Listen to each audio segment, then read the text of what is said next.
mi segunda clase. No sé si alguien quiere consultar o preguntar algo de la clase anterior. La clase anterior hicimos un repaso de las áreas de intervención de la psicología y la psiquiatría, de la justicia.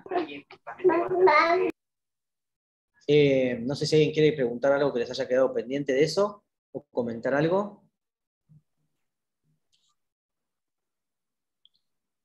Bien. Creo que no. Bueno, el tema que nos tocaba hoy es un tema que tiene bastante actualidad, que está siendo hoy fuertemente, bueno, en este país la actualidad casi que es día a día, y la actualidad de este país hoy es el nuevo ministro de Economía, el dólar y eso. Pero saliendo de lo más inmediato y urgente que es nuestra situación económica, también una de las situaciones que tiene bastante actualidad relacionada con nuestro tema, que es la salud mental y el ámbito de la justicia, que es donde yo me desempeño. En los últimos 2 años ha ido creciendo la presencia del debate público sobre temas relacionados con la salud mental y particularmente las leyes que involucran las cuestiones de salud mental. Y sobre todo en este último año, a partir de casos que han tenido una gran repercusión mediática, el debate sobre la legislación actual en temas de salud mental se ha revitalizado. Al punto tal que ayer, por ejemplo, en el Senado de la Nación, como a iniciativa de un senador y una diputada nacional, se continúa con una serie de encuentros y debates relacionados con la necesidad o no de modificar la legislación en salud mental. En esos debates han participado personas de la sociedad civil, familiares de personas con padecimientos mentales. Por ahí ustedes lo vieron en los medios a la madre de un cantante muy reconocido, Chano, que viene propulsando la necesidad de generar una modificación, y ayer estuvo un segundo encuentro en la Cámara de Senadores relacionado con la ley de salud mental. Es decir, que esto es un tema, lo que vamos a ver hoy, que tiene mucha actualidad y que cuando diseñamos el programa consideramos que es un tema que hace al conocimiento general de aquellas personas interesadas en las conductas que tienen que ver con el delito, ya que hay una amplia bibliografía que señala que dentro de las personas que cometen delitos hay un alto porcentaje que son personas que tienen problemas de consumo de sustancias, que son personas que tienen problemas a nivel de su salud mental, de distinta gravedad e intensidad, y personas que tienen discapacidad intelectual, ¿no? O sea que cuando nosotros vemos en los delitos de las personas que están encarceladas, sobre todo delitos contra la propiedad, vemos que, y por ahí algunos delitos contra las personas, vemos que un porcentaje muy elevado tiene un consumo problemático de sustancias, algunos tienen discapacidad intelectual y otros tienen algún otro padecimiento o afectación psíquica. Es decir, que no podemos pensar al delito de una manera única o usal, sino que tenemos que darle la complejidad y el análisis que esto tiene, donde participan factores medioambientales, factores sociales, factores culturales, pero también factores que tienen que ver con la salud psíquica. Así que por eso es tan importante conocer algunas de las cuestiones que hacen a nuestra legislación, por lo menos para que tengan un conocimiento general y cuando ustedes observen el debate público tengan mejores herramientas para entender ese debate público y poder analizarlo también de un aspecto crítico, ¿no? Que es esencial para cualquier ciudadano participar a veces de los debates públicos. No me refiero a necesariamente tener que ir a un canal de televisión, sino también en el encuentro con amigos, familiares. Voy a mostrarles entonces, y nosotros lo hemos planteado esto a través de, bueno, una serie de mitos que se han y se escuchan en el último tiempo relacionados con la ley de salud mental, ¿no? Y voy a comentarles de manera muy sucinta cuáles son las fuentes en las que se ha inspirado nuestra legislación actual en temas relacionados con salud mental y sobre todo derechos personalísimos, para ponerlo de manera un poco más amplia. Un segundo que voy a ampliar esto.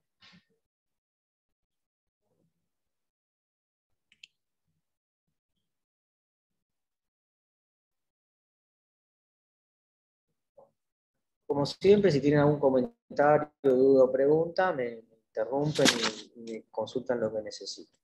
Bien, ¿cuáles son los mitos? Voy a achicar, ya como que nadie tiene la cámara prendida, voy a prescindir de esto. Bien. Hay una serie de mitos que se vienen escuchando en el último tiempo y que probablemente escuchen también a partir, bueno, ahora, como le dije, nuestra realidad está eclipsada por el ministro de Economía, el dólar y la crisis económica, pero a medida que los días esto se vaya equilibrando un poco, en el desequilibrio que tenemos cotidianamente, van a ver que probablemente algunos medios retomen esta discusión y este debate también de la ley de salud mental que viene sosteniéndose en distintos ámbitos. Digo, esto llegó al Congreso de la Nación. ¿Cuáles son los mitos que van a escuchar probablemente ahí, que se repiten de manera sistemática? El primero dice que nuestra legislación actual de salud mental no permite hacer internaciones psiquiátricas involuntarias, que no permite internamientos compulsivos en contra de la voluntad de las personas. ¿Bien?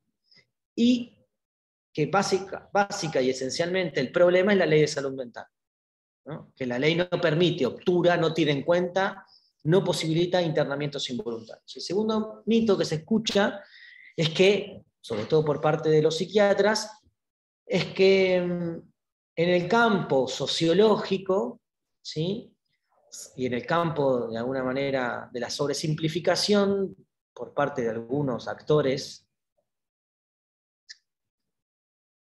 han asimilado la internación psiquiátrica como una privación ilegítima de la libertad, ¿no? Muchos psiquiatras utilizan este argumento diciendo, las internaciones no son privaciones de la libertad, ni tampoco son privaciones ilegítimas de la libertad, no vemos la necesidad de que tengan un abogado las personas que están internadas, no vemos la necesidad de que haya un órgano de revisión, etc.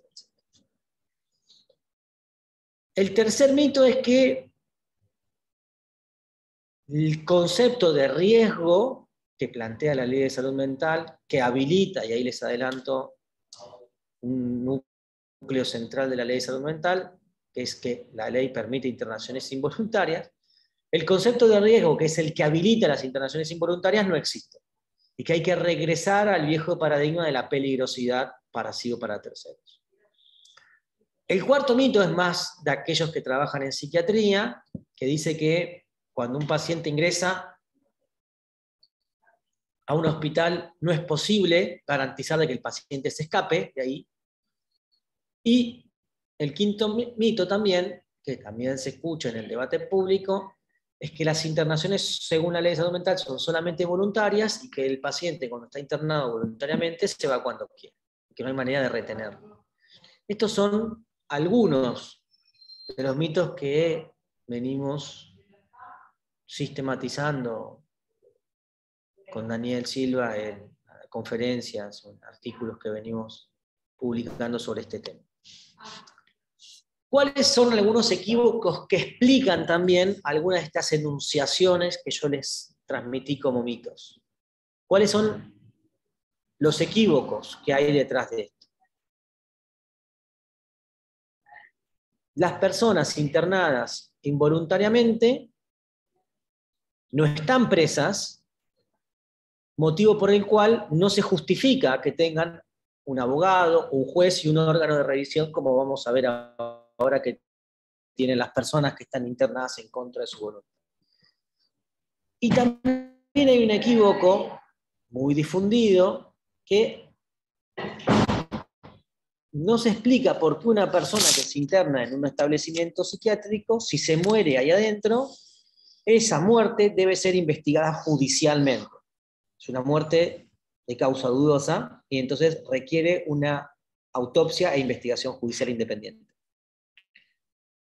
Estos dos equívocos, ahora a medida que avancemos, voy a tratar de desandarlos para que puedan entender cuáles son los fundamentos centrales de nuestra legislación actual, que explica al menos estos dos equívocos y va a explicar también lo que nuestra ley de salud mental señala.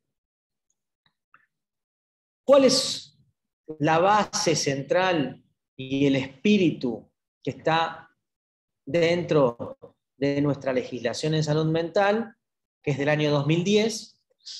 Una serie muy importante de documentos, de convenciones, de recomendaciones y de principios relacionados con salud mental y derechos humanos que se vienen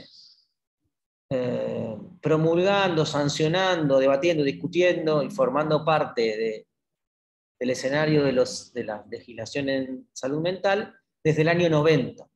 La ley de salud mental en Argentina es del año 2010, su decreto reglamentario es del año 2013, pero entre el 1990 y el año 2010, ¿sí? O sea, más de una década, existieron una serie de declaraciones, principios, recomendaciones y convenciones en las cuales se va a inspirar nuestra ley de salud mental. Y esto es muy importante y central. Nuestra ley de salud mental está enmarcado en una transformación y en un cambio de paradigma que excede a la salud mental. Si nosotros revisáramos una serie de legislaciones que la Argentina ha promulgado en los últimos 20 años, y les voy a anunciar más o menos cuáles, podemos ver que en la década del 90 la Argentina promovió leyes específicas con respecto a las infancias, a los derechos de los niños, niñas y adolescentes, promovió una serie de derechos relacionados con la autonomía de los pacientes para tomar sus propias decisiones, en la Ley de los Derechos del Paciente, promovió leyes específicas con respecto al respeto de la voluntad de las mujeres en situación de parto, promovió una serie de legislaciones relacionadas con el matrimonio igualitario, la ley de identidad de género, la anticoncepción quirúrgica, y en todo ese marco de reforma legislativa de los últimos 20 años, también tenemos que, desde mi punto de vista, observar a la ley de salud mental.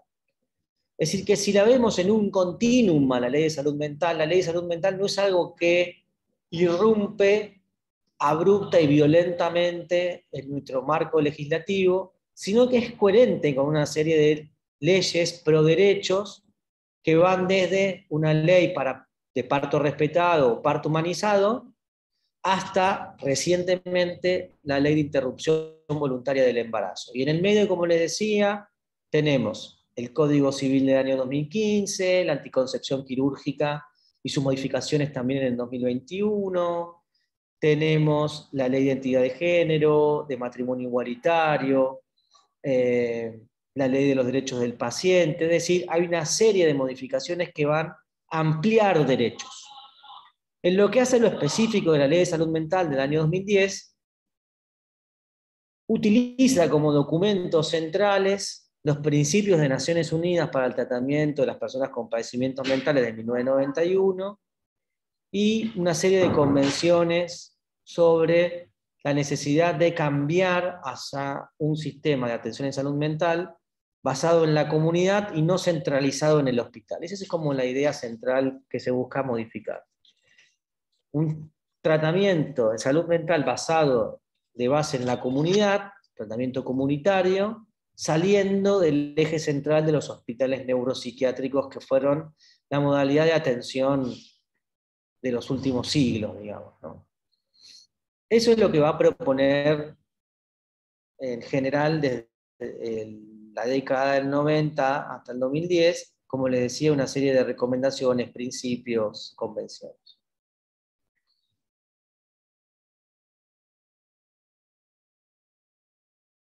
Es decir, que nuestra ley de salud mental no nace de la nada, digamos, ¿no? No es que, de vuelta, irrumpe violentamente como muchos lo leen, ¿no? Como algo que se construyó de la noche a la mañana, sino que hay una serie de antecedentes muy profundos e importantes que vienen marcando este cambio de paradigma y que el hito clave es la primera convención de derechos humanos del siglo XXI, que es la Convención sobre los Derechos de las Personas con Discapacidad del año 2006. Esta Convención de los Derechos de Personas con Discapacidad lo que va a hacer es profundizar este cambio de paradigma, acentuarlo con influencias muy específicas en nuestras legislaciones. Es decir, que ya no es solamente nuestra ley de salud mental, ya no es el Código Civil, sino que tenemos un documento internacional a la cual Argentina adhirió sobre los derechos de las personas con discapacidad, en los que por supuesto están incluidas las personas con padecimientos mentales.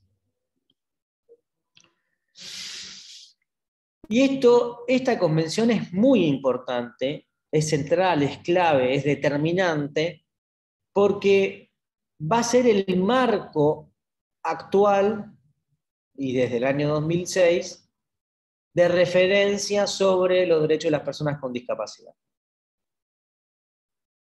¿Y por qué va a ser el marco de referencia? Esencialmente porque nuestros países en América Latina han adoptado la convención como parte de su legislación interna, y en muchos países como el nuestro, esto tiene una jerarquía constitucional. Y los transforma como instrumentos obligatorios para los estados. No así otros documentos internacionales como los principios del año 1991 de Naciones Unidas, que no son documentos obligatorios para los estados, son recomendaciones generales, pero no son documentos obligatorios. Sí lo es la convención. Y esto, como les decía, marca un punto de inflexión, porque la Argentina en el año 2008 va a adherir a la convención con una ley específica y de hecho va a reformar su Código Civil a la luz de la Convención de los Derechos de Personas con Discapacidad. Es más, en el año 2008, el relator especial de Naciones Unidas para cuestiones que tienen que ver con tratos degradantes inhumanos y contra la tortura, en el año 2008 señaló que los principios del 91 no son obligatorios para los estados y que el marco actual era la Convención de los Derechos de Personas con Discapacidad. O sea que esto produjo y va a seguir produciendo una serie de modificaciones, cambios en nuestras legislaciones basados en la Convención de los Derechos de las Personas con Discapacidad. En este contexto es que en el 2010 se sanciona la Ley Nacional de Salud Mental.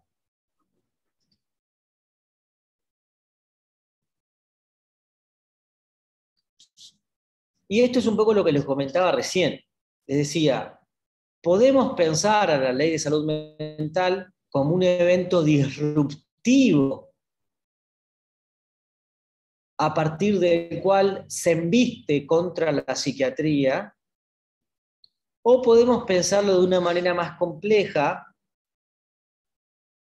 como básicamente un cambio de época, ¿no? Una transformación social, cultural y política que excede solamente el ámbito de la salud mental. Y usted les decía, si tenemos que revisar en los últimos 20 años las legislaciones, vamos a notar que hay una serie de modificaciones y cambios legislativos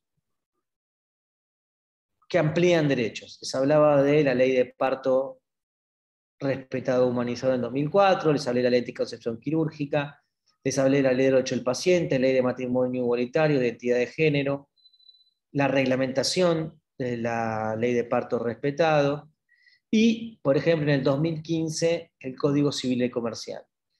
En el 2021 se modificó la ley de anticoncepción quirúrgica y también se ampliaron los derechos con respecto a la interrupción voluntaria del embarazo. La ley de salud mental está enmarcada en esta serie de ampliación de derechos. Y esto no sucede únicamente en Argentina. Y esto también me parece importante agregárselo a la discusión del debate público. No es únicamente una cuestión que está sucediendo en nuestro país.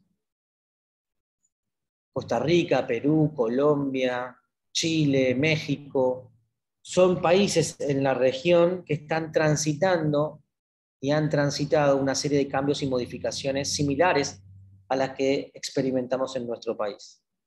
En el 2016, en el 2018, Costa Rica, Perú modifica su legislación relacionada con la capacidad jurídica de las personas. Nosotros lo hicimos en el 2015 esto, ambos influenciados por la Convención de Derechos de Personas con Discapacidad. De idéntica manera, en el 2019, de manera muy reciente, también lo mismo sucede en Colombia. En el 2019, Perú reglamenta una nueva ley de salud mental, en México se declara la inconstitucionalidad de las interdicciones, de las curatelas, de las insanías. En el 2021, Chile promulga una ley de salud mental novedosa, y en el 2022, no está ahí todavía porque no lo autoricé, en el 2022 México también sanciona un apartado y modifica su ley de salud general, donde modifica sustancialmente su perspectiva con respecto a la salud mental. 2022, México. ¿Sí?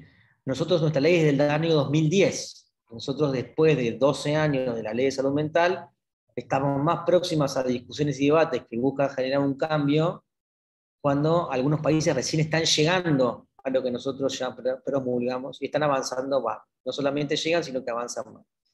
Para darle solamente un dato, México, su ley de salud mental no contempla las leyes, la internación psiquiátrica involuntaria. ¿Sí? La ley de México del 2022 no contempla la internación psiquiátrica involuntaria. ¿Sí? Fíjense que hay una profundización de este debate que hay sobre los internamientos, ¿no? Nosotros estamos queriendo retroceder hacia ampliar los mecanismos de internación, otros países avanzan hacia la prohibición de las internaciones involuntarias. Es decir, hoy estamos transitando un importante cambio de paradigma.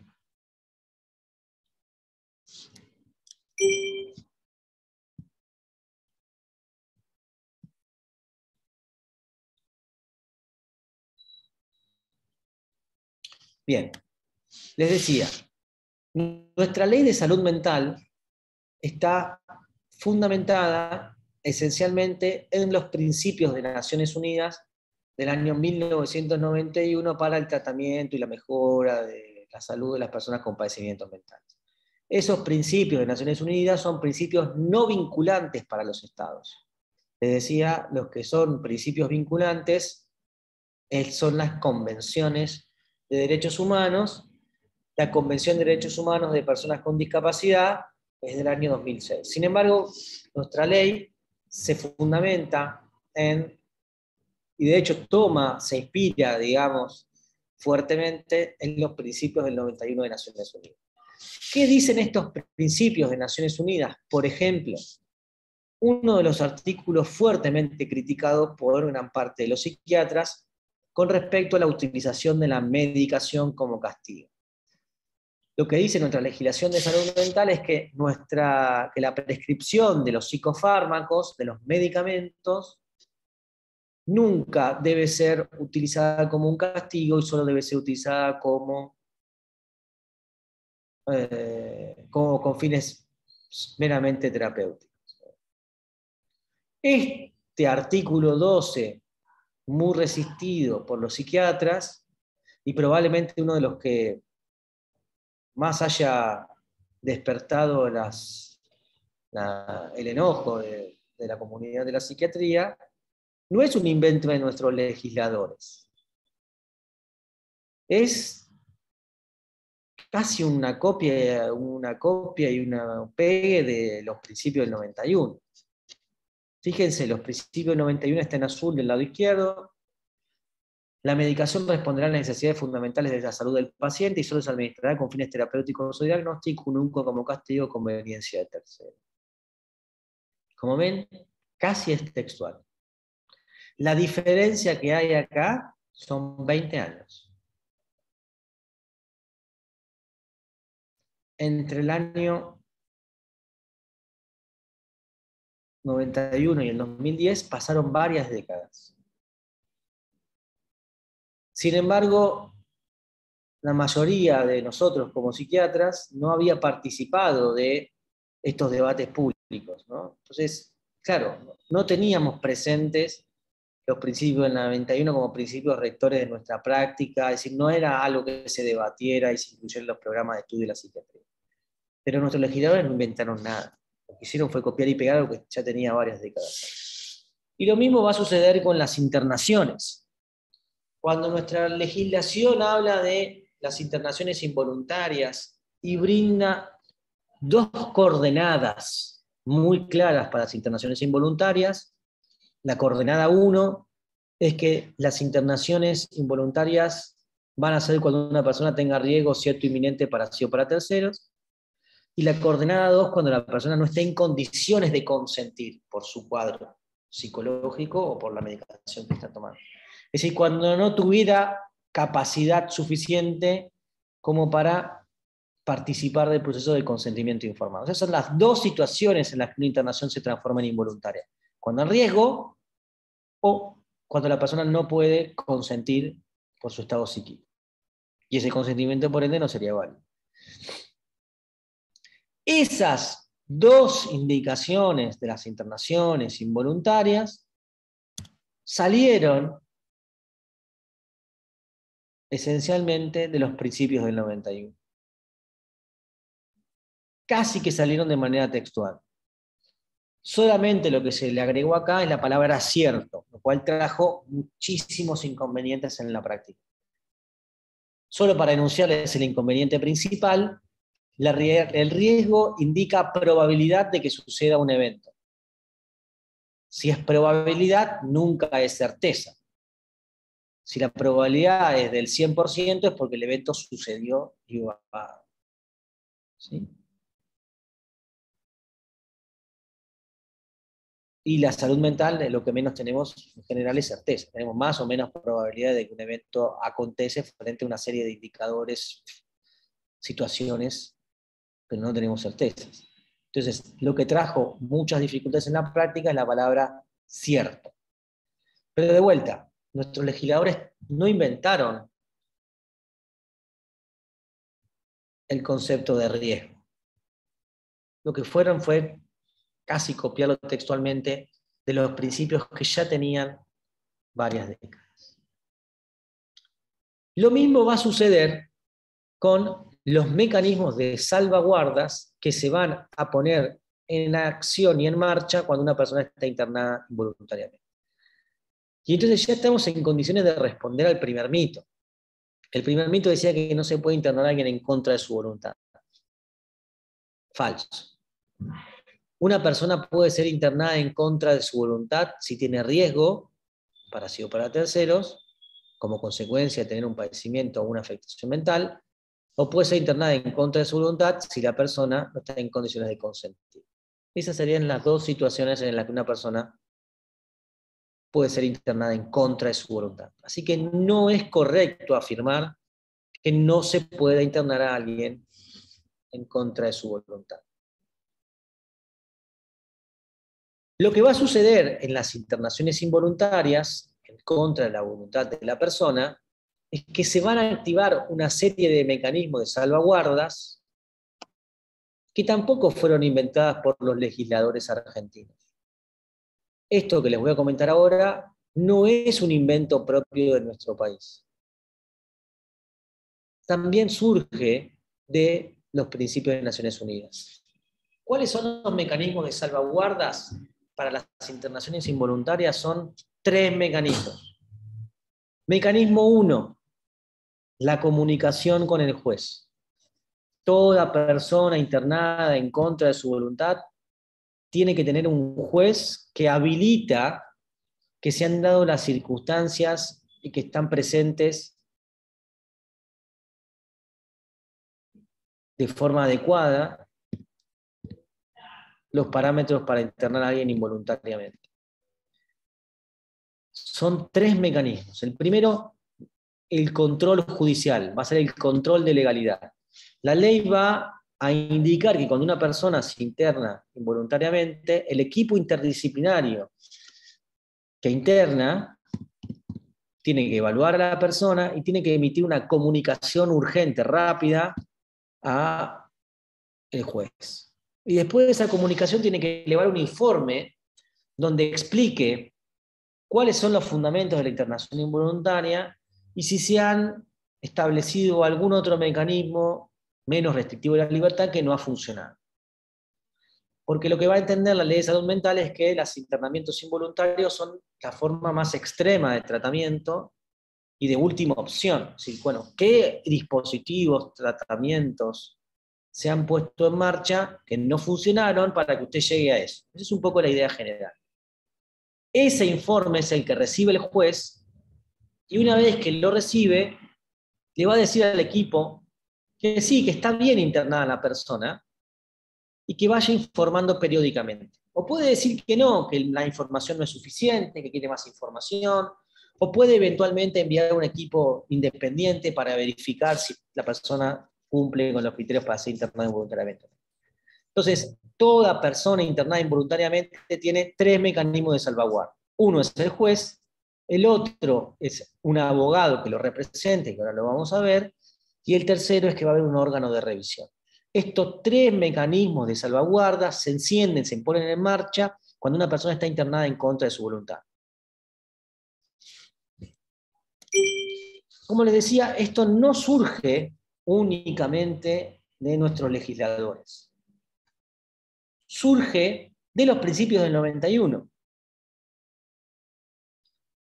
que señala o recomienda que las legislaciones tengan un órgano de revisión.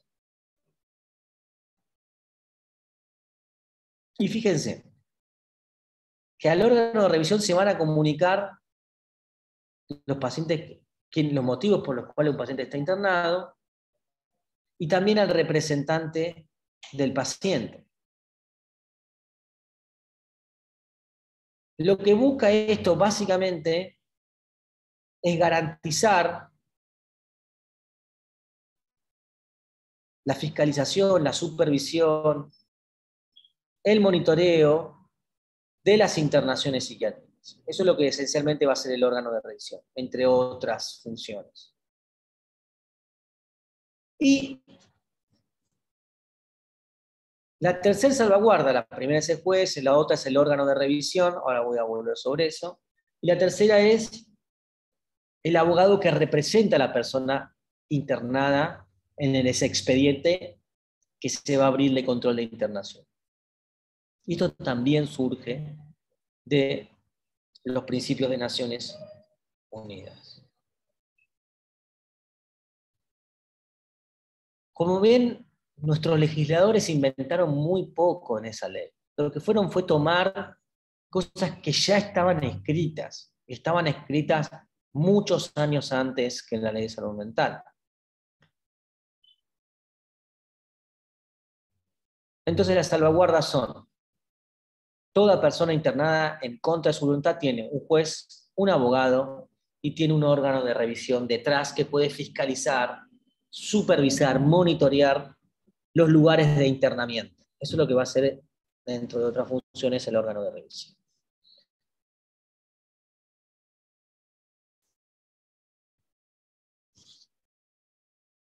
Ahí están las funciones del órgano de revisión: supervisar de oficio o por una denuncia las condiciones de internación por razones de salud mental en el ámbito público o privado; evaluar que las internaciones involuntarias se encuentran debidamente justificadas y no se prolonguen más del tiempo mínimo necesario, pudiendo realizar denuncias si hay irregularidades y apelar decisiones de los jueces.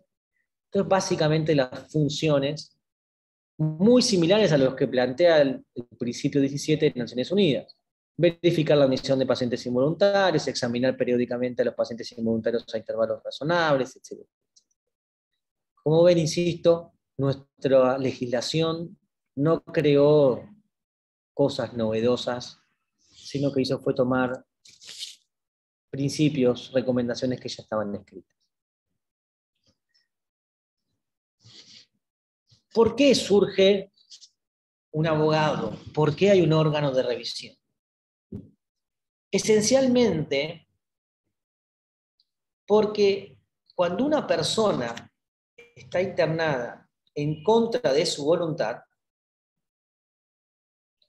desde el punto de vista de sus derechos, eso implica una privación de libertad. Y esta definición de privación de libertad surge del campo de los derechos humanos. No es una definición que surge del ámbito médico.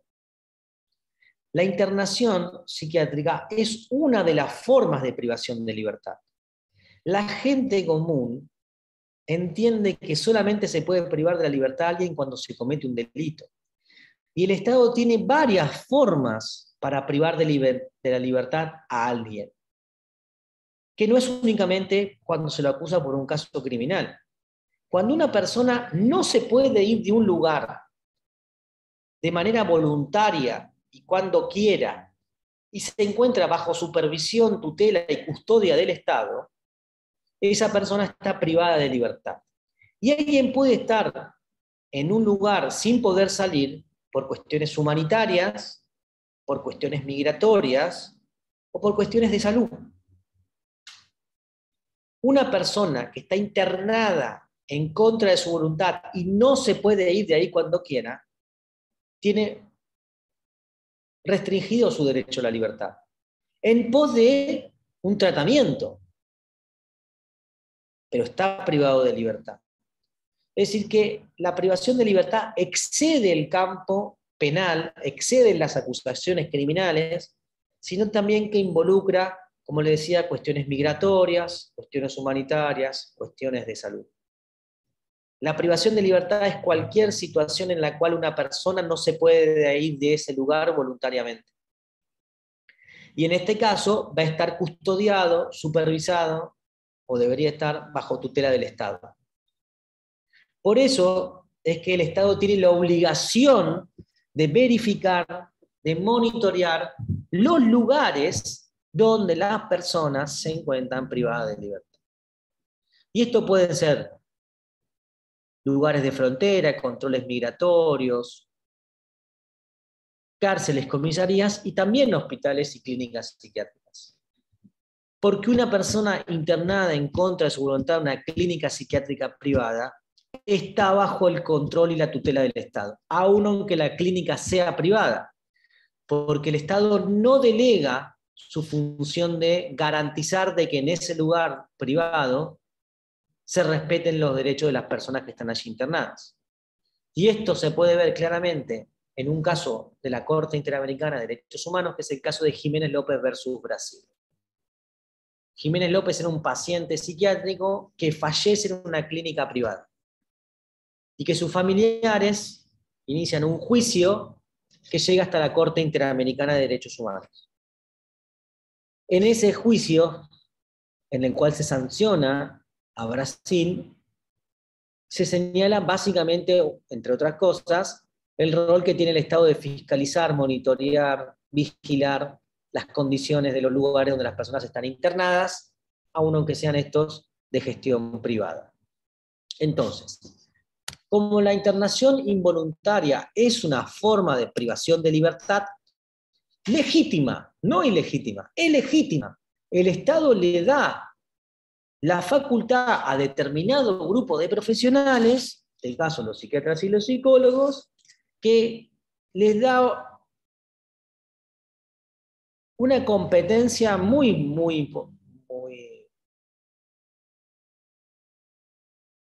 cuidadosa, digamos, que es la posibilidad que tienen los psiquiatras y psicólogos de realizar internamientos involuntarios. Por eso es que es una privación legítima de la libertad. En este caso, un profesional con conocimientos en salud mental, psiquiatra y psicólogo, considera, evalúa después de su examen que alguien tiene riesgo de daño para psicopatología. Entonces el Estado lo habilita a que esa persona se quede en ese lugar y no se pueda ir. ¿Para qué? Para garantizar que haga un tratamiento y que ese riesgo disminuya. Como eso es una forma de privación de libertad legítima, pero una forma de privación de libertad en definitiva, nuestra legislación ha previsto estas 3 salvaguardas que decía. Que haya un juez, que haya un abogado que represente a la persona y un órgano de control que es el órgano de revisión. Entonces, al equívoco de por qué hay abogados y por qué hay órgano de revisión, la respuesta es que el abogado está porque la persona no se puede ir de ahí libre y voluntariamente. Se tiene que quedar en ese lugar. Y en los lugares de privación de libertad, la intimidad que se alcanza y las barreras que tienen las personas para comunicarse con el exterior, las limitaciones que encuentran para comunicarse con el exterior, hacen que en esos lugares se deba vigilar con mucha solidez el respeto por los derechos de las personas ahí, que se encuentran en una situación de vulnerabilidad. No se pueden comunicar con sus familiares, en algunos lugares no tienen teléfono, tienen que pedir permiso para llevar MAT por teléfono, se restringen las visitas a determinados días o en determinados momentos. Es decir, hay una disminución en la comunicación con el exterior que debe, en eso, vigilarse que se respeten los derechos de las personas allí internadas.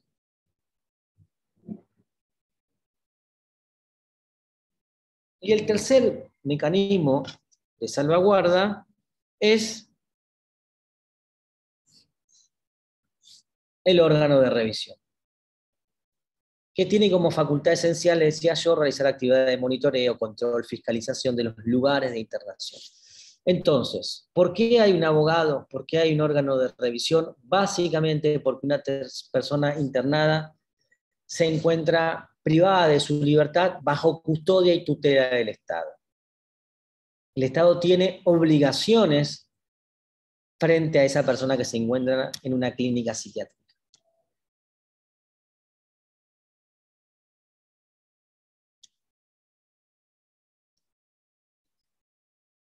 Y esta es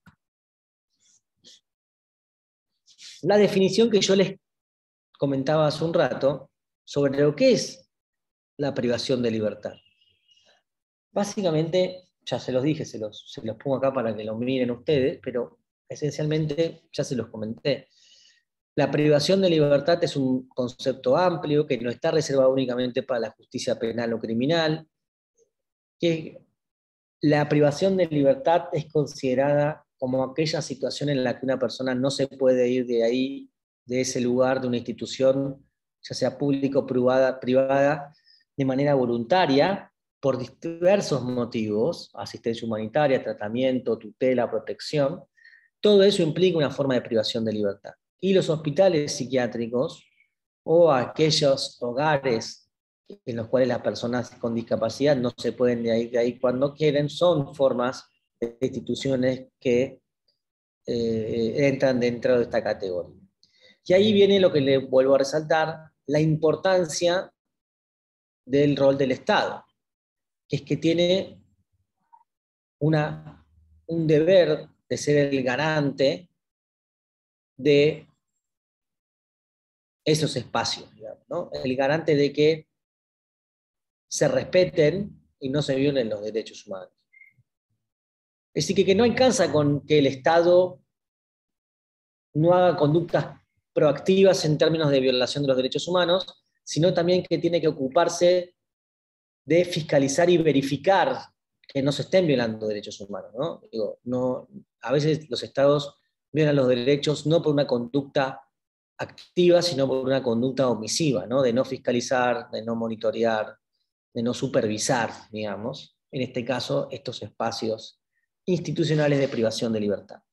A partir de que podemos comprender nosotros lo que es la privación de libertad y la internación psiquiátrica como una forma de privación de libertad, es que podemos comprender cuáles son esas salvaguardas que se encienden y por qué hay un abogado y por qué hay un órgano de revisión y por qué, por ejemplo, todas las muertes que se producen en hospitales neuropsiquiátricos deben ser investigadas judicialmente.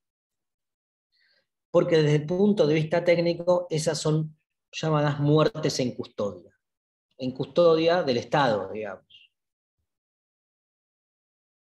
De vuelta, como la privación de libertad es un concepto amplio que excede el marco criminal, el marco penal en el ámbito penitenciario, sino que también involucra situaciones de asistencia, una persona que se encuentra internada en contra de su voluntad en un hospital psiquiátrico y fallece debe ser investigado como una muerte en custodia. Y esto se lleva adelante a través de un protocolo específico de lo que se conoce como muertes potencialmente ilícitas.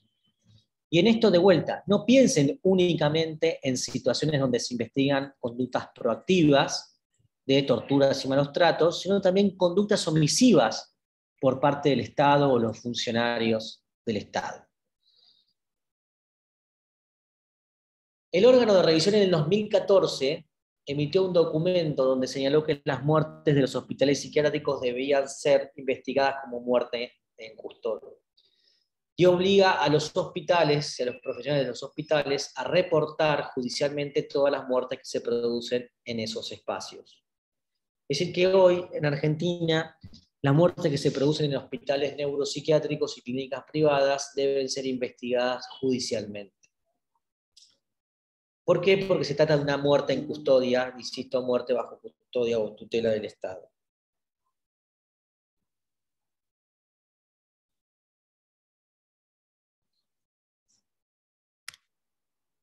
Entonces, cuando podemos posicionarnos en esta definición de lo que es la privación de libertad, podemos ver cómo de esta definición se derivan, insisto, los mecanismos de salvaguardas que involucran el juez, el abogado del artículo 22, o sea, el abogado que tiene a la persona internada, el órgano de revisión y aquella obligatoriedad de investigar de manera independiente, judicialmente, todas las muertes que se producen de los hospitales neuropsiquiátricos. Pero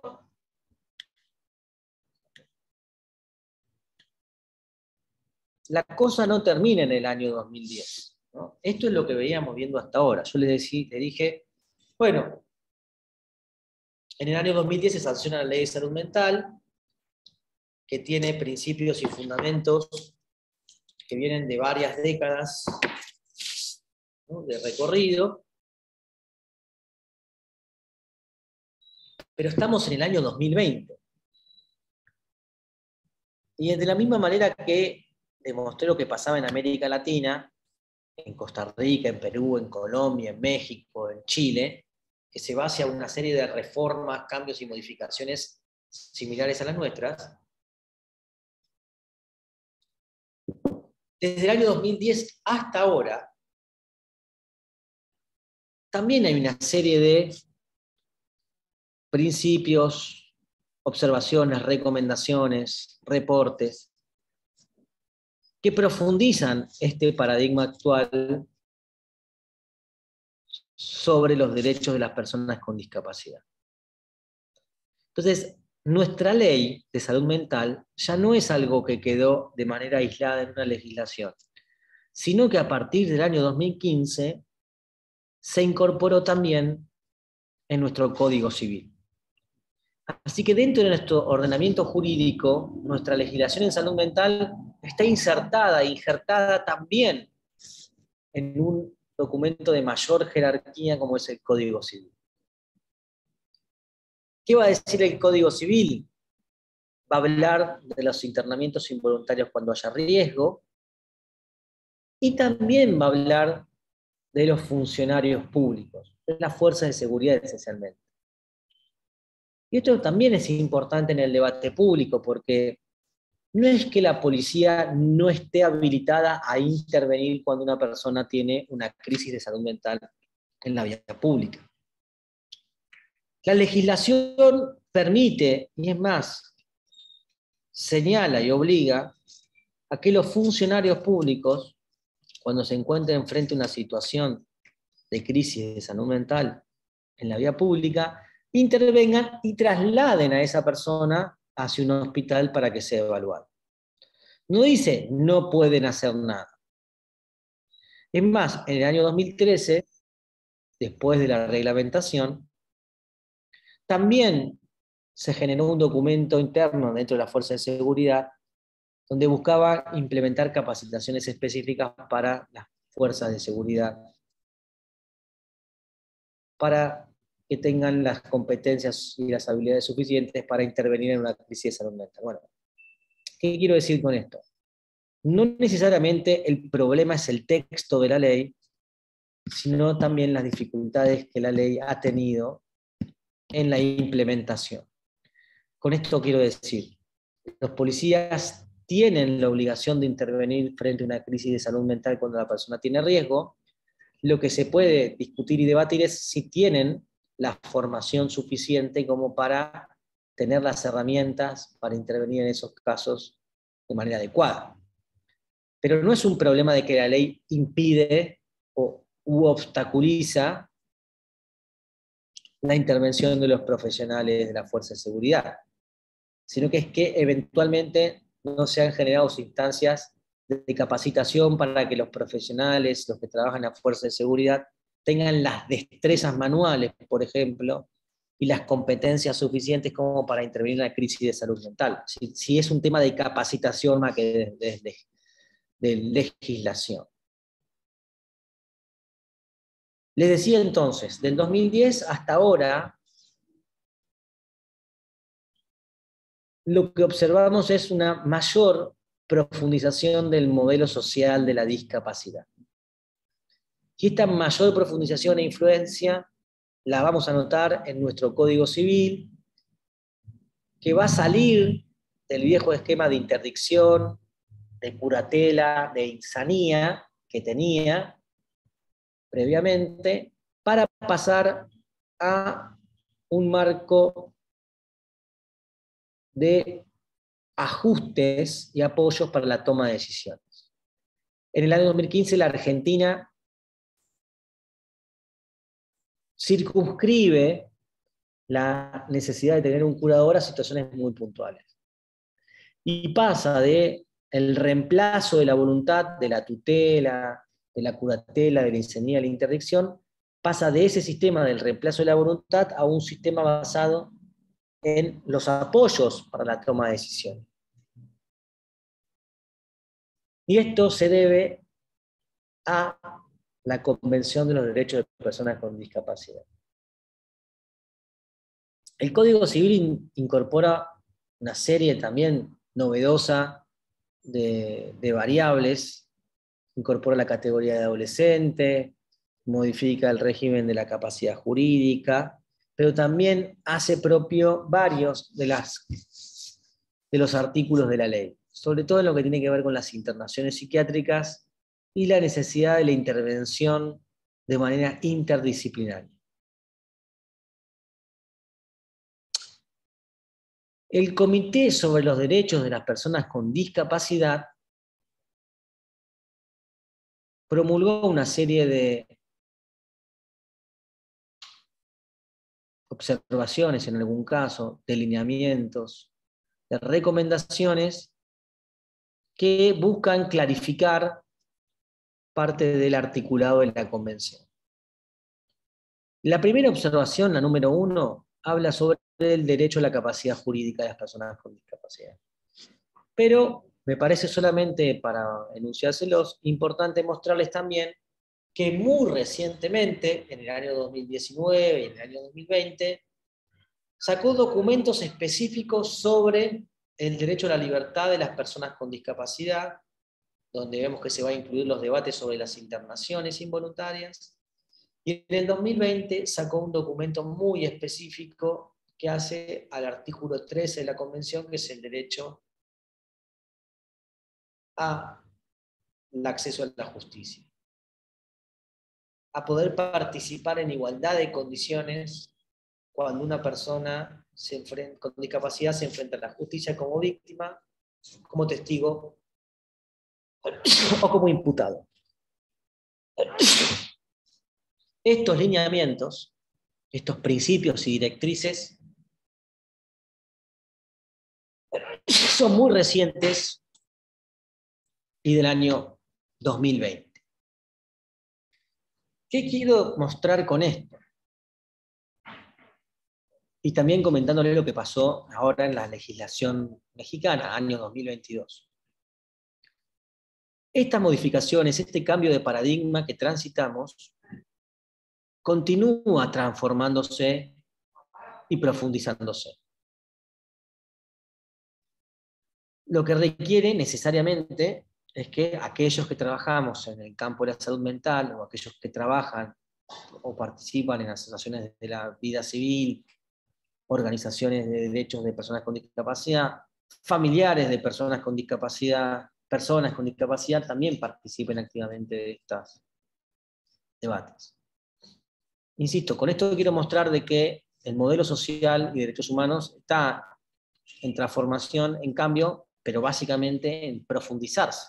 Nosotros estamos ahora debatiendo si nuestra ley debe retroceder, por decirlo de alguna manera, más que si debe quedarse como está o avanzar. ¿Qué iba a señalar? Y esto también es importante para mostrarles hacia dónde va gran parte del debate. ¿Qué es lo que señala el Comité sobre los Derechos de Personas con Discapacidad con relación a las internaciones involuntarias?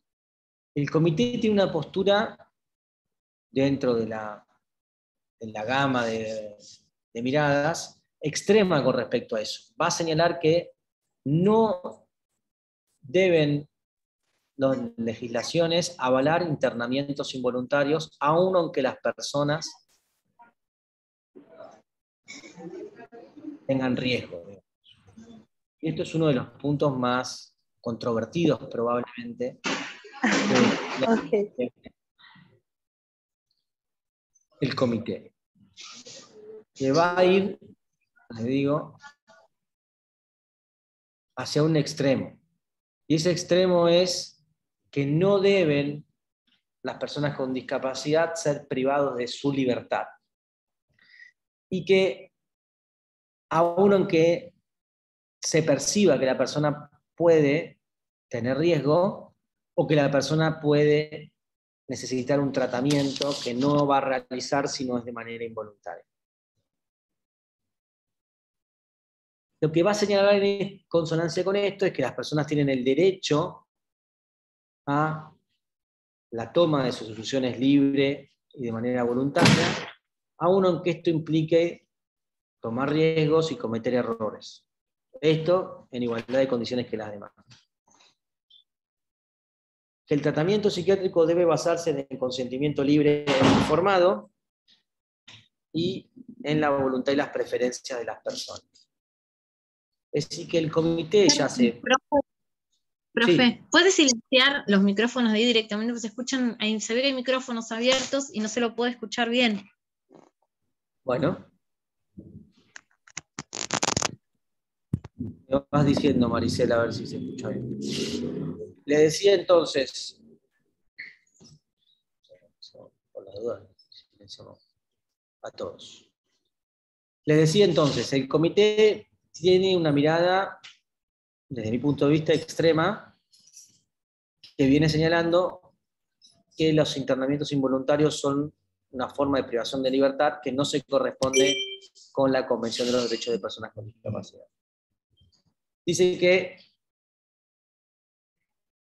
los estados deben respetar y deben apoyar la capacidad de las personas para tomar sus propias decisiones, y esto incluye situaciones de emergencia y situaciones de crisis.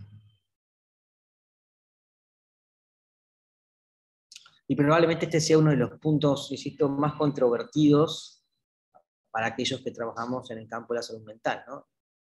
Cómo intervenir en situaciones de crisis, de emergencia, en personas que tienen una situación aguda de salud mental, en las que están en riesgo ellos, o están en riesgo otras personas, y la persona no quiere realizar un tratamiento, ¿no? Es decir, el debate hoy, como vemos, está tensionado entre, por un lado, algunos que quieren mantener y ampliar las internaciones involuntarias, y el Comité de los Derechos de las Personas con Discapacidad de Naciones Unidas, que plantea todo lo contrario, que las internaciones involuntarias no deberían existir en las legislaciones. Y en ese mismo sentido se ha alineado, por ejemplo, México recientemente con su legislación de salud mental. Para pasarles en limpio, nuestra legislación permite internamientos involuntarios. Nuestra legislación, nuestra ley de salud mental, permite que alguien sea internado en contra de su voluntad. Lo que se va a encender es tres mecanismos de salvaguardas. El juez, el órgano de revisión, y el abogado del artículo 22, que es de la ley de salud mental, que va a representar los intereses de la persona interna. Los internamientos involuntarios se pueden realizar por dos motivos: que la persona tenga riesgo de daño para sí o para terceros, o que no esté en condiciones de consentir. Como la internación involuntaria es una forma de privación de libertad, se tienen que encender estos mecanismos de salvaguarda. Como es una forma de privación de libertad, el Estado tiene un rol de garante sobre lo que sucede ahí adentro, en los lugares de gestión pública o de gestión privada. Si la persona fallece dentro de la internación, hay una obligación del Estado de investigar esa muerte en custodia. Bien. En algunos espacios se confunde el internamiento involuntario con las condiciones que deben tener estos lugares de internamiento involuntario.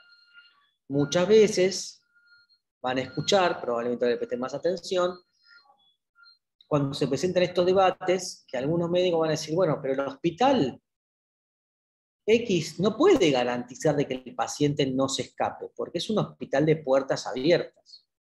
Entonces, los hospitales de puertas abiertas, los pacientes pueden salir cuando quieran. Y esto también implica un error en el razonamiento de cómo se llega a una internación involuntaria. Cuando una persona es internada en contra de su voluntad, existe una obligación o un deber que implica el deber de cuidado.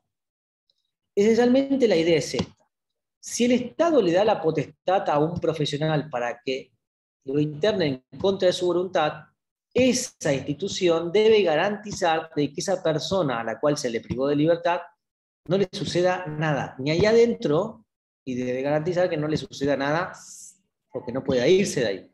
Es decir, básicamente, si alguien internó a una persona en contra de su voluntad, lo que debe hacer la institución es que la persona no se vaya, porque para algo la internó en contra de su voluntad. Dice, bueno, yo te doy la posibilidad que vos restringas el derecho a la libertad en pos de la salud de la persona, pero tenés que garantizarle, como institución, de que la persona no se va de ahí, ir de ahí cuando quiera. Y surge este deber que en el ámbito del derecho civil se ha llamado, de las instituciones psiquiátricas, el deber de vigilancia, de diligencia especialísima o de vigilancia reforzada de las instituciones psiquiátricas.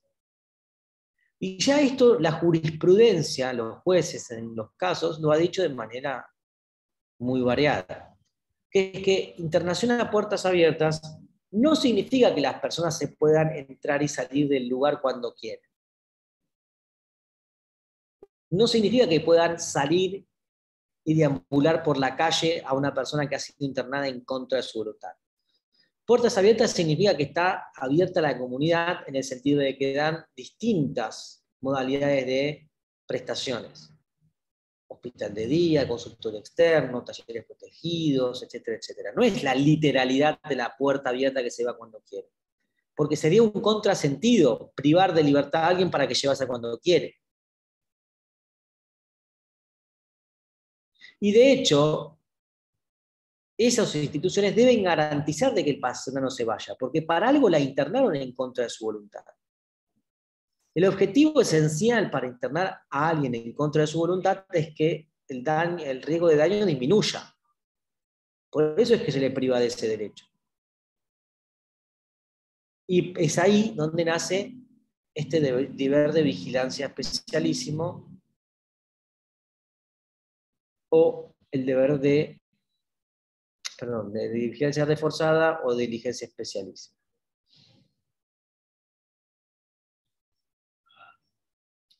Es más, si la institución no tiene las instalaciones adecuadas para internar a alguien involuntariamente, va a tener que derivarlo a un lugar que sí lo tenga. Pero no puede mandarlo solo al paciente y decirle, bueno, váyase y vaya a otro lugar.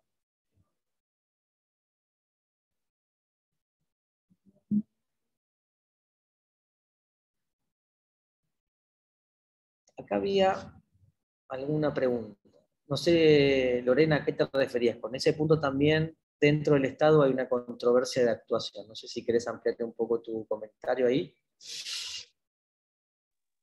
Cuando usted está hablando, ¿se me escucha bien? Sí, perfecto.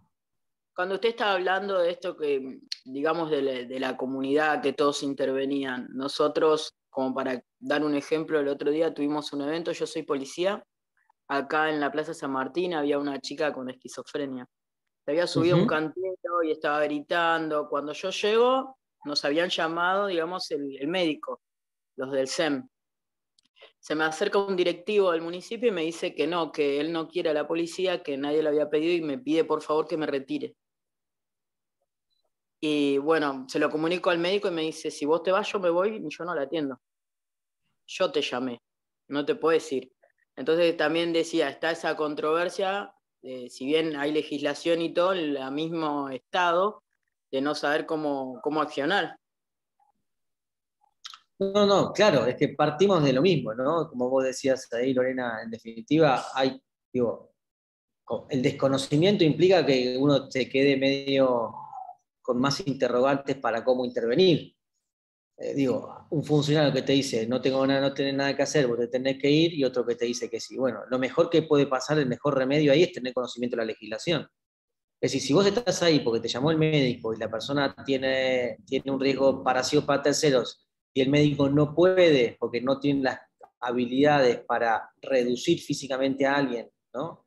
Y requiere la competencia de expertos, que pueden ser policías o personas entrenadas para eso, bueno, como funcionario público, ahí hay una obligación, que es intervenir y derivar. Es esa. Aquel que te diga que no tenés nada que hacer, no está conociendo cuál es la reglamentación que sí habilita y te genera una responsabilidad de no hacer. Y eso creo que es un poco por el cual nosotros planteamos estos mitos. Esto hace que muchos descansen bajo la ilusión de que la legislación dice que no hay nada para intervenir, que la policía no tiene nada que hacer. No, la policía tiene una obligación de intervenir frente a esas situaciones, y la obligación es de intervenir y derivar. Antes los policías se internaban, por decirlo de alguna manera, ¿no? O sea, llevaban hasta el hospital y ahí la persona quedaba internada. Hoy es la de vehiculizar, disminuir el riesgo de esa persona en esa situación por su intervención y derivarla, llevarla a que lo evalúen a ver si el equipo interdisciplinario considera que tiene que ser internado involuntariamente. Pero no es no hacer nada, mirar desde ahí. Bien, acá Zaira comenta y dice, ¿es el Estado quien debe garantizar la vigilancia de quien está diagnosticado con problemas psiquiátricos? Bueno, ahí hay una, no sé si entiendo bien, pero hay una controversia de qué pasa, más que controversia. La pregunta es, ¿qué pasa con una persona que tiene un diagnóstico y que tiene una situación de salud mental que requiere un tratamiento y no lo cumple?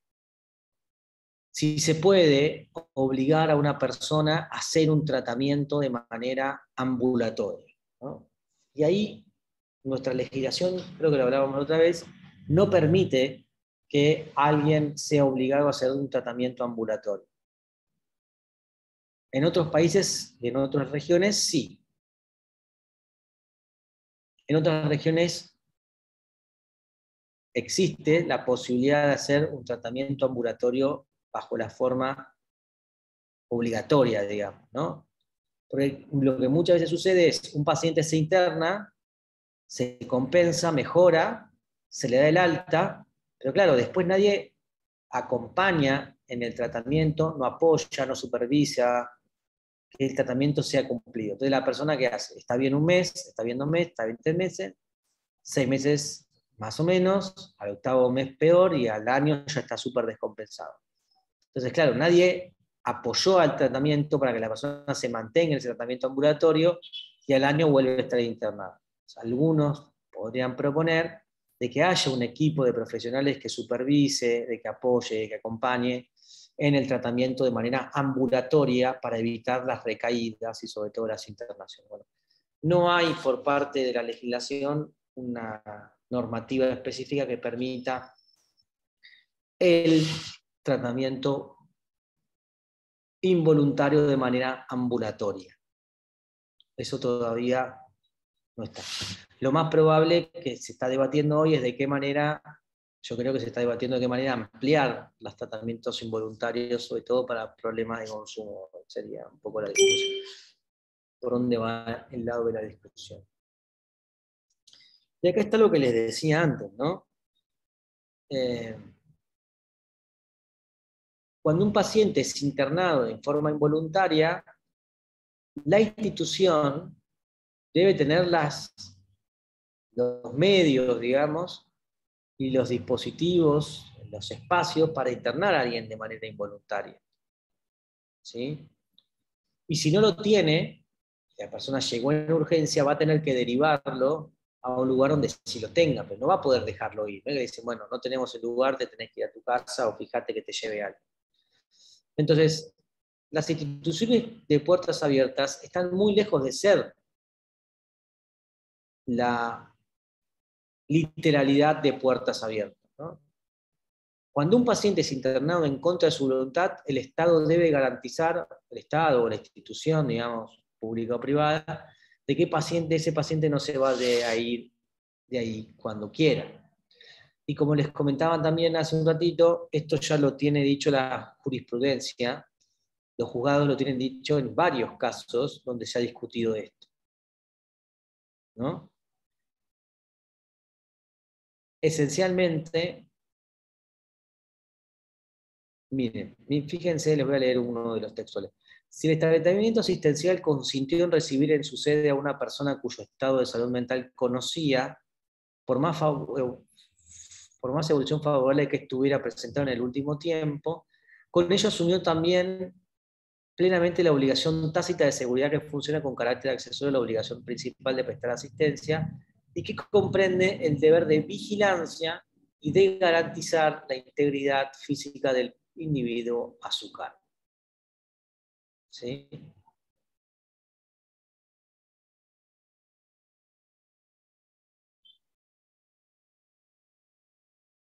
Con lo cual surge, como les decía, este deber de vigilancia especialísimo, este deber de diligencia, este deber de seguridad que tienen las instituciones psiquiátricas. Así que dicen, básicamente el razonamiento es, si usted sabe de salud mental y sabe que estas personas que internan en contra de su voluntad las interna porque tienen el riesgo elevado, bueno, va a tener que poner en marcha aquellos mecanismos para reducir y disminuir ese riesgo. Y uno de esos es que la persona no se vaya cuando quiera, porque por algo usted le restringió ese derecho. Con lo cual la persona no debería poder irse cuando quiera. Y eso es responsabilidad institucional, responsabilidad del Estado. Le decía yo también, y ya con esto vamos a ir ahora resumiendo y cerrando, si bien nuestra legislación en salud mental es muy clara, muy precisa y permite la internación involuntaria para pacientes que tienen riesgo para sí o para terceros, en los últimos años el Comité Especializado de Naciones Unidas sobre los Derechos de Personas con Discapacidad ha venido señalando que las internaciones involuntarias no son compatibles con este estándar de derechos humanos. Y que deben los estados ir transformando esos lugares de internamientos involuntarios hacia sistemas de atención basados en la comunidad. Y esto es un poco lo que yo les decía de las tensiones en la práctica, ¿no? O sea, por un lado tenemos la ley de salud mental que dice podemos internar cuando hay riesgo cierto inminente, básicamente bajo la idea de que la persona tiene una crisis de salud mental y que internarla disminuiría su riesgo de daño y con eso mejoraríamos su salud mental. Pero por el otro lado tenemos el Comité de los Derechos de Personas con Discapacidad que dice que la toma de decisiones para las personas con discapacidad, y esto incluye a las personas con discapacidad psicosocial, intelectual, las personas con padecimientos mentales, es el derecho a tomar sus propias decisiones según su voluntad y sus preferencias. Lo cual, como ven, hay dos principios bioéticos también que se están poniendo en juego. Que no, ahí hay, digo, no es que hay una solución única. Uno puede...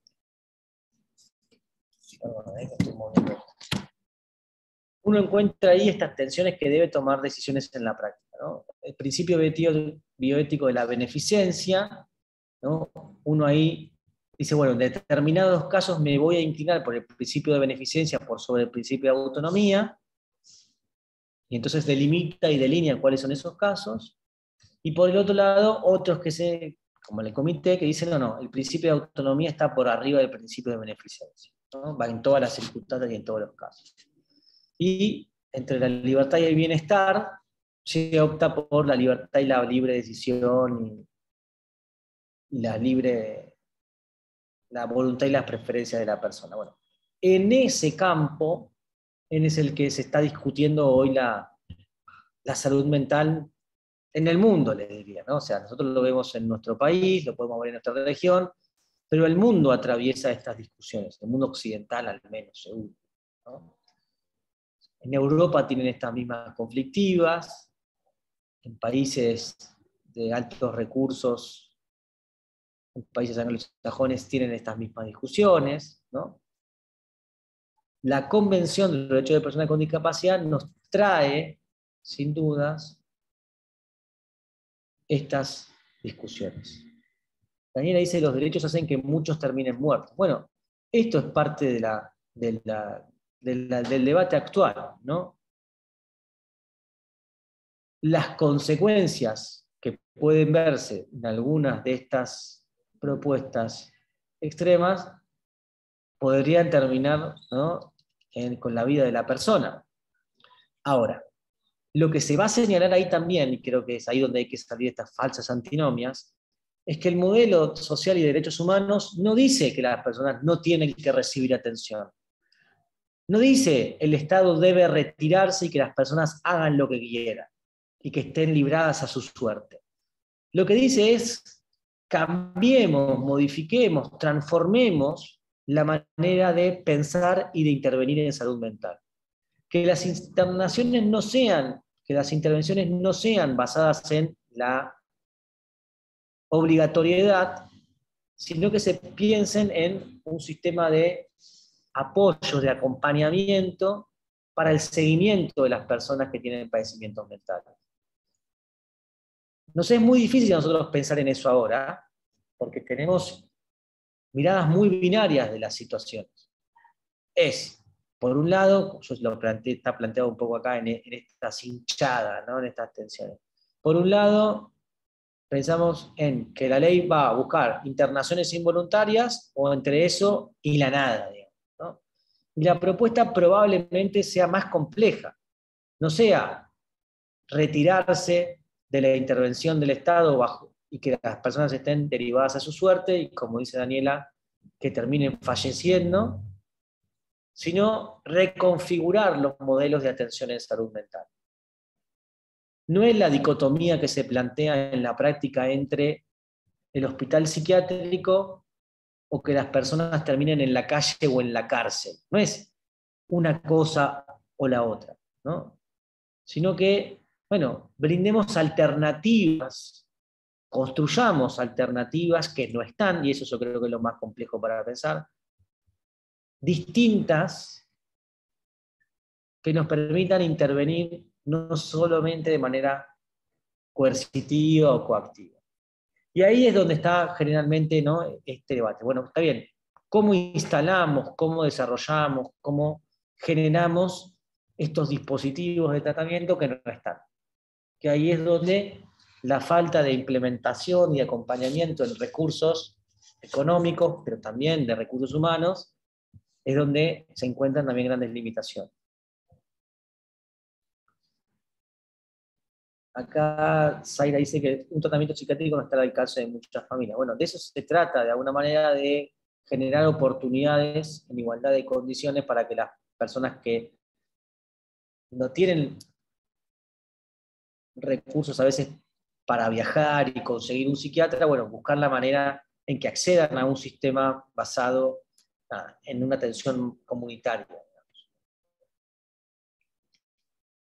Bueno, acá Lorena plantea, un poco por ahí en la misma línea que lo que decía Daniela, dice, ¿cómo alguien con un desequilibrio mental sin estar medicado va a poder actuar de manera autónoma si no tiene sistema de sostén, ni puede ver lo que es beneficioso para su salud y su vida? Bueno, ahí es un poco de esto lo que yo les planteo como debate, ¿no? Bueno, en ese escenario donde la persona, que es un poco lo que también se ve en la práctica, ¿no? Y bueno, una persona que está en situación de calle, como describía antes Lorena, ¿no? Una persona que está en situación de calle, descompensada, con el frío que hace, sin comer de varios días, diciendo incoherencias, etc., como alguien puede ahí pensar de que esa persona en esa situación no requiere una intervención concreta, ¿no? Si nosotros vamos y le preguntamos si quiere subirse a la camioneta para ir a un parador, nos dice que no, la dejamos ahí, si estamos en definitiva realmente respetando su voluntad y si esa voluntad emerge de su libertad, o si lo que estamos haciendo es dejarla liberada a su suerte. Bueno, yo creo que es ahí donde debemos afinar más y encontrar ahí respuestas que impliquen no dejar a las personas liberadas a su suerte, pero que no siempre impliquen modelos que repliquen internamientos prolongados, sostenidos, etc., ¿no? Que si para no salirnos de esta dicotomía entre que la opción es dejarla en la calle en esa circunstancia sin intervención. Eso no es una manera adecuada de responder a una crisis en salud mental. Creo que lo más complejo para todos nosotros es, bueno, ¿cómo hacemos para intervenir y cómo intervenimos en situaciones como esas? Bueno, sí, como dice Daniela, con este modelo se las está dejando a su suerte. Y sí, yo creo que ese es uno de los puntos en los cuales se amparan las que buscan modificar las leyes actuales, que hoy lo que hay no está dando respuestas, porque lo que hay es el hospital psiquiátrico, la calle o la cárcel. No tenemos esa alternativa, no está hoy en nuestras manos, ni tampoco en nuestra cabeza muchas veces para pensar. Entonces, como dice Daniela, hoy las personas quedan en esa situación. Y como dijo antes también, muchas personas de ellas mueren en situación de calle, ¿no? Yo lo que quiero decir es, el modelo que busca apoyar a las personas que tienen padecimientos mentales no necesariamente está pensando en que eso es dejarla en la calle, ¿no? Lo que pasa es que para nuestra realidad, donde no tenemos un dispositivo que intervenga en eso, hoy es que es dejarlas en la calle. Quizás tengamos que construir modelos que no tenemos, y eso yo creo que es lo más difícil. Pensar en una respuesta que no está, y que es distinta a lo que conocemos. O sea, yo creo que ahí está la cuestión. Algunos países han ensayado, por ejemplo, esto que contaba también Lorena, bueno, que quizás no sea un policía el que tenga que intervenir en esa situación, o no un policía uniformado, pero que sea un grupo de personas, o un grupo de policías, pero que quizás tengan una formación diferenciada en salud mental. Entonces, en algunas experiencias muy puntuales, ante crisis de salud mental, intervienen grupos especializados donde van un psiquiatra, un psicólogo, un trabajador social y 2 policías de civil que tienen conocimiento sobre salud mental. Intentan intervenir en esa crisis de una manera sanitaria, digamos, más específica. Entonces, quizás, de vuelta, tengamos que, no nosotros, yo les comento lo que sucede, no que nosotros individualmente tenemos que buscar soluciones, pero quizás debamos tratar de pensar en algo que no conocemos. Eso yo creo que es lo más complicado para nosotros. O sea, tratar de decir, bueno, tenemos que crear algo que no está. Y ese algo tenemos que adaptarlo para encontrarle una respuesta que esa persona que vive en calle y que dice incoherencias y que está desabrigada y que no come hace varios días y que quiere quedarse bajo la lluvia ahí adentro, viviendo en la calle tapado con 2 mantas, bueno, que no necesariamente sea dejarla ahí o que la respuesta sea la tengo que llevar detenida o la tengo que llevar a un hospital psiquiátrico. Buscar la manera de crear un dispositivo que se pueda intervenir eso sin que implique esto poner en riesgo o dejar en riesgo a esa persona. Pero bueno, nos volvemos nosotros muchas veces a centrar en estas antinomias, ¿no? Es el hospital psiquiátrico o la nada. Y el modelo social y de derechos humanos no plantea es la nada frente al hospital psiquiátrico. Lo que plantea es, bueno, pensemos en de qué manera se puede intervenir, crear, por supuesto, que con presupuesto, personal, digo, claro, siempre volvemos a lo mismo, ¿no? Sin un presupuesto, sin un personal que piense en una política pública integrativa y a largo plazo, etcétera, es muy difícil, ¿no? Estaban Lorena y, no sé si querían, si abrir sus micrófonos Lorena y Daniela. Yo quería comentar esto que usted decía de que pasa muchas veces con la gente en situación de calle, que de por sí ellos tienen sus cosas, su changuito con cosas que no las quieren dejar, no todos son psiquiátricos, digamos, pero yo creo que lo peor que pasa, y es lo que más abundante, al menos nosotros en policía vemos, es gente que sí tiene familia, gente que inclusive nosotros los vemos llorando, que es gente que se la ve prácticamente bien, si no es porque está quebrada a nivel anímico, que dicen, me sacan todo porque claramente esta gente cobra algo, la familia se lo saca, tienen hermanos que son adictos y se toman su medicación con alcohol, y ellos te lo explican.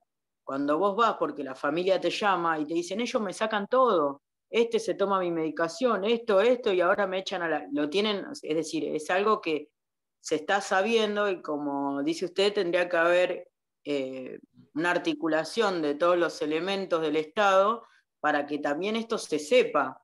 No digo sancionar a la familia, pero así como el médico debe saber que le da los pasos a la familia, y esta persona vuelve a la casa y no le importa que tome la medicación, no le importa nada de esa persona, pero sí les importa cobrar, sacarle las cosas, los beneficios. Esto que dice Lorena también totalmente está, de alguna manera, contemplado en generar los mecanismos de salvaguarda para evitar las influencias indebidas. Porque esto que explica Lorena es, bueno, miren, no todos los apoyos ni todas las familias o cumplen los roles que deberían. Algunos hacen cosas que no corresponden, como esto que ella explica. Bueno, claro, tenemos que, en esta idea es, bueno, también generemos un plan de salvaguardas para verificar que aquellos apoyos estén garantizando o respetando a la persona y no esté pasando todo esto, que se quedan con su dinero, que lo cobran y no le dan nada, que algunos le toman la medicación o le sacan la medicación o no se la dan de manera diligente. Es decir,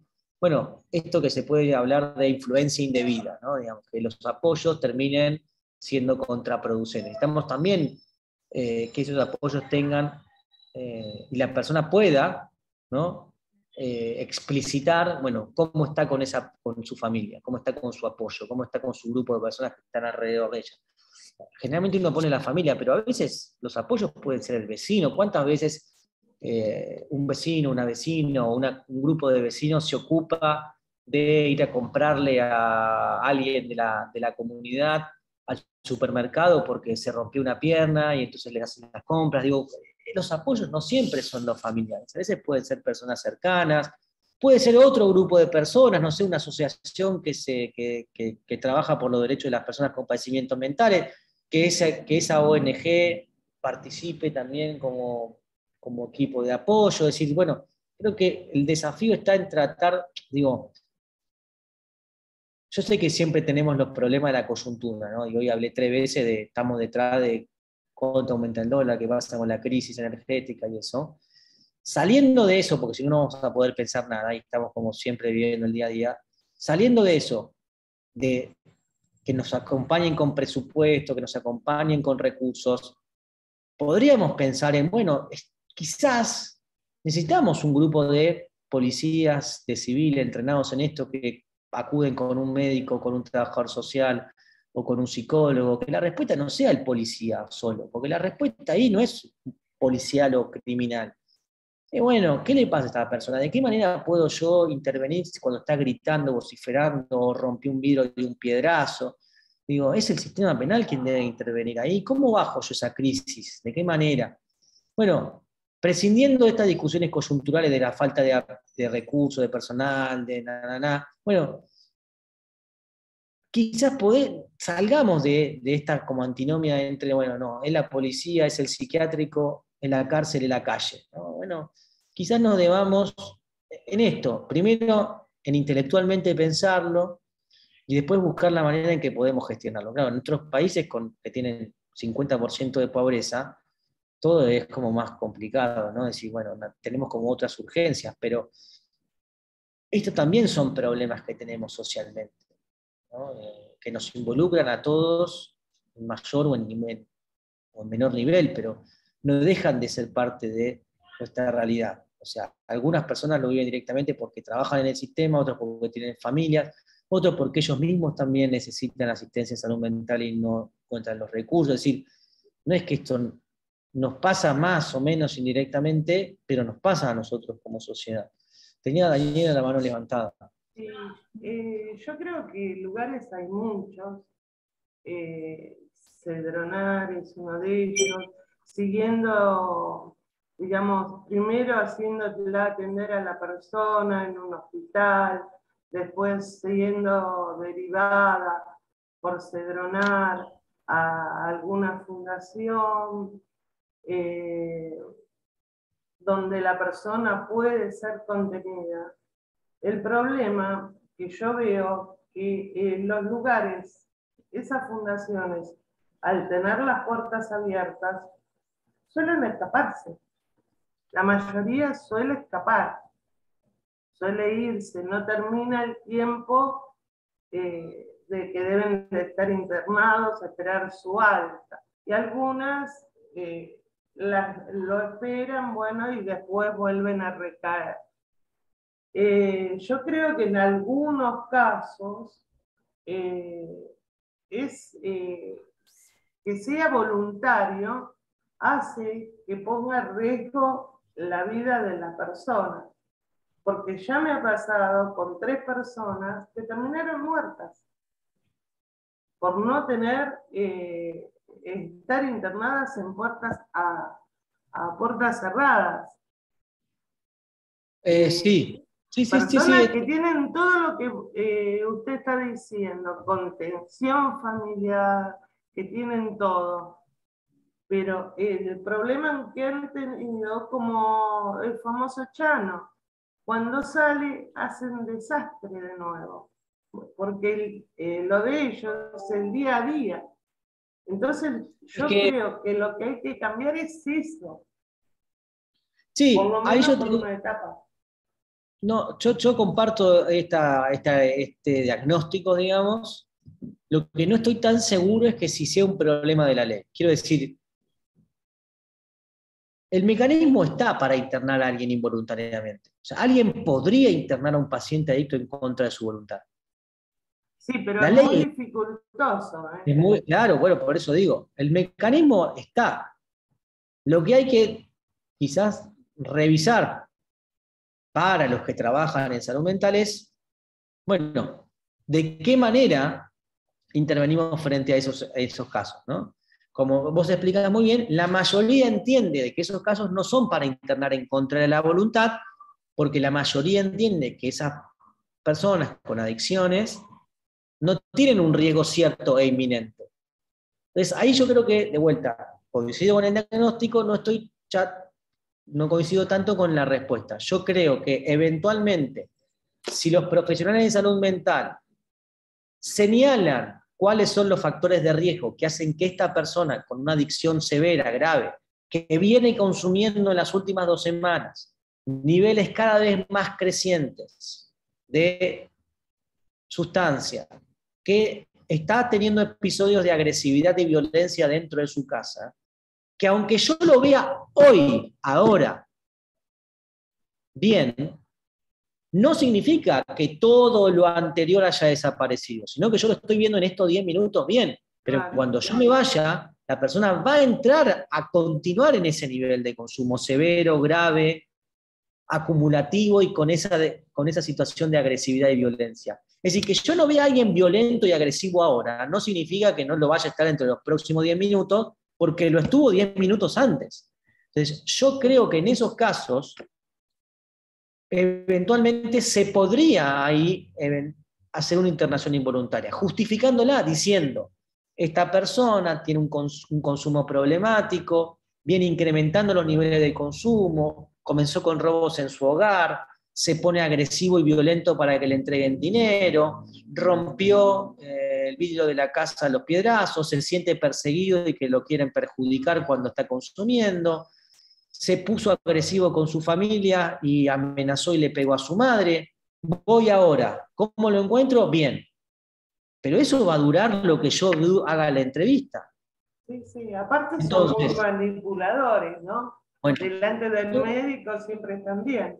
está bien, pero si el médico podría sistematizar cuáles son esos factores de riesgo de, en los últimos 2 meses, se le indicó un tratamiento ambulatorio que no cumplió, se le indicó un tratamiento farmacológico que no cumplió, vive lejos del centro donde lo derivaron, abandonó el tratamiento de internación porque se escapó y lo descontinuó. Es decir, estás colocando una serie de factores de riesgo que decís, no se adhiere a tratamientos ambulatorios, viene un consumo sostenido con mayor agresividad y violencia.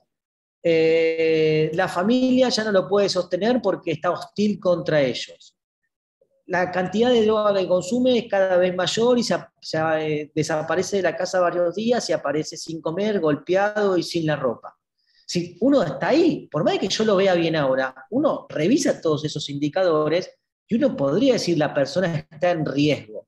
¿Es inminente? ¿Es de ahora mismo? ¿Es que si yo no lo interno la persona se tira del balcón? No, probablemente no sea inminente en esos términos. Pero sí que de no mediar un tratamiento bajo la modalidad de internación, sí se ponga en riesgo alto de daño para sí o para terceros en las próximas semanas. La inminencia no es ahora en este momento, sino en un plazo. Por supuesto, por supuesto. Entonces, eventualmente yo estoy quizás, digamos, entiendo de que como la psiquiatría y la psicología todavía estos casos lo ve sin riesgo, como vos explicás muy bien, dicen, no, bueno, ahora vino bien, no está haciendo nada, se va a su casa. Bueno, las familias necesitan una respuesta que atienda su problemática, la de él y la de su familiar, ¿no? La de ella como familia y la de su familia. Entonces, muchos entienden, digamos, con buena voluntad, que reformar la ley les daría estas respuestas. Bueno, como vos dijiste sobre el final, bueno, es posible que hasta que esta transición donde los equipos vean riesgo donde hoy no lo ven, bueno, hasta que cuando vean riesgo donde hoy no lo ven, bueno, quizás la ley pueda amparar a mejores tratamientos hacia las personas que consumen sustancias y hacia las familias. Bueno, este es un poco el debate actual hoy. Mi intención de hoy era mostrarles, la ley de salud mental permite las internaciones involuntarias, existe la posibilidad de internar en contra de su voluntad. Y lo que la ley da, perdona, sí. en el caso de las personas que viven en la calle, porque acá pasó un caso que también de una pareja que vivía en la calle, ella tenía por ratos ataques, que gritaba y todo eso, y le pegaba a su pareja. Los dos vivían en la calle. Hasta que un día terminó muerta, se tiró abajo de las vías del tren. En el caso de esas personas que vinieron del municipio, vinieron los móviles, los trataron de llevar, no quisieron ir ninguno de los dos a ningún refugio. En ese caso, ¿qué se hace? Porque ahí tenemos un grave problema también. La chica terminó muerta, una chica joven. Yo creo que hoy qué se hace es lo que vos estás describiendo. Digamos. Hoy no sé, yo no veo un grupo de personas que en algún espacio más pequeño, porque es más fácil obviamente cuando los espacios son más pequeños, digo, territorialmente, ¿no? Haya, no sé, ensayado una respuesta distinta, ¿no? Que decir, bueno, no, mira, en este municipio que de tal lugar, el área de salud armó un equipo interdisciplinario con esta psicólogo, trabajador social, que van y están ahí y entonces atienden a la persona en el lugar donde está, porque vos decís, bueno, le dicen, vaya, no quiero ir, bueno, perfecto, chao, no me voy. Bueno, no hay un grupo que dice, bueno, vamos a buscar la manera en que podamos hacer un tratamiento eventualmente a esta persona en esta circunstancia, y que de a poco nos ganemos la confianza y busquemos mostrarle que puede tener un mejor nivel de vida, ¿no? No sé si me explico. Quiero decir, yo no sé, quizás exista que en algún lado hay una experiencia novedosa, distinta a lo que vos describiste, que es lo que sucede, donde va el asistente social, algún psicólogo de algún programa de personas en situación de calle, no quiero nada, bueno, le dejo comida y le dejo las mantas y chau, nos vemos, ¿no? Bueno, eso es lo que hacemos hasta ahora. Quizás necesitamos crear algo distinto a eso. No sé, yo les digo esto porque se me ocurre a mí, quizás hay otras experiencias que dicen, bueno, acá esto dio resultado.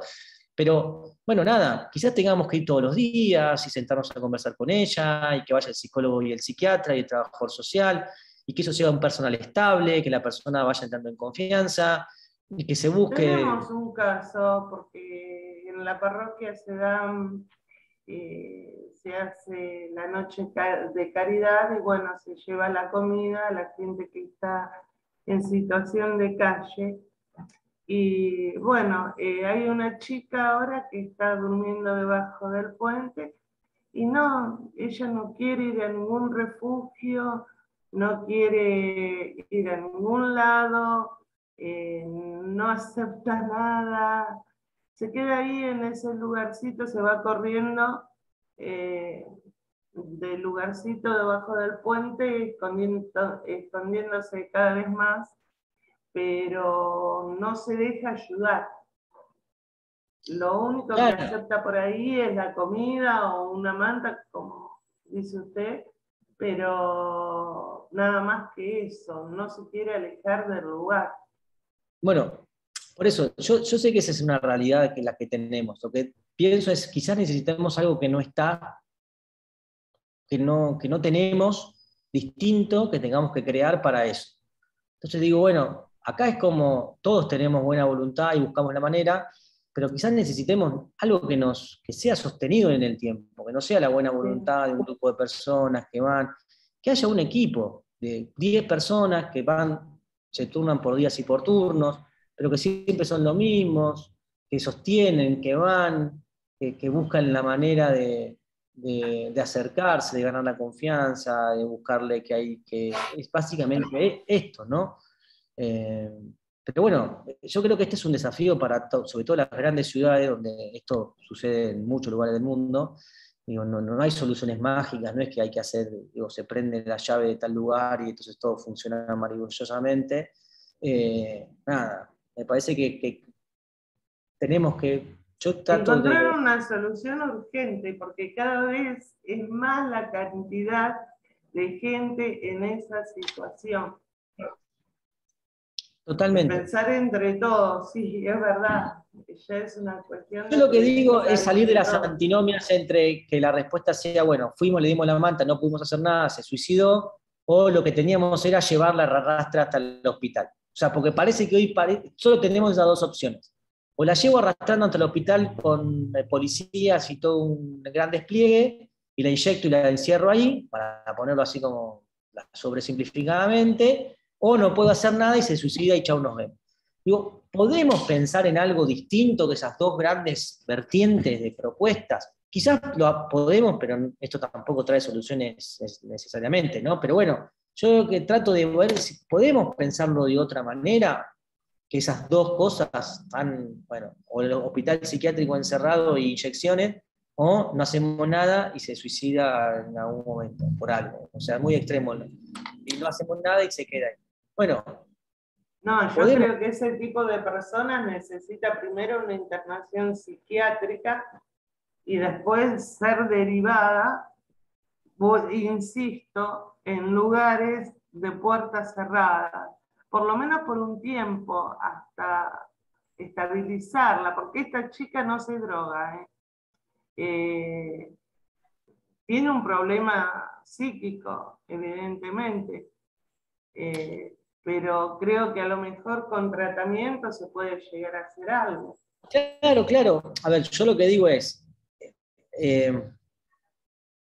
¿podemos pensar en algo que no incluya siempre estas dos opciones? No hacer nada o internarlo en contra de la voluntad y llevarla de los pelos. O sea, ¿hay algo intermedio entre va un grupo de profesionales, intenta generar un dispositivo de confianza y tratamiento en ese lugar hasta poder que la persona se convenza o que busquemos que ella quiera ir a acercarse a otro lugar? No sé si se entiende. O sea, Sí, buscar algo que atienda la problemática sin no hacer nada o llevarla a la arrastra hasta el hospital e internarla y después en puertas cerradas y no, así. por ahí Porque va. ese modelo es el que tenemos El y que no estaría modelo, funcionando o está revisándose. si Bueno, va ¿hay un algo grupo de intermedio? profesionales, puede ser que cambie la situación, creo. Ahí está el kit de la cuestión también, ¿eh? Pero claro, yo lo que digo es, ese grupo de profesionales no tiene que ser un grupo de profesionales voluntarioso nada más que quiera hacerlo.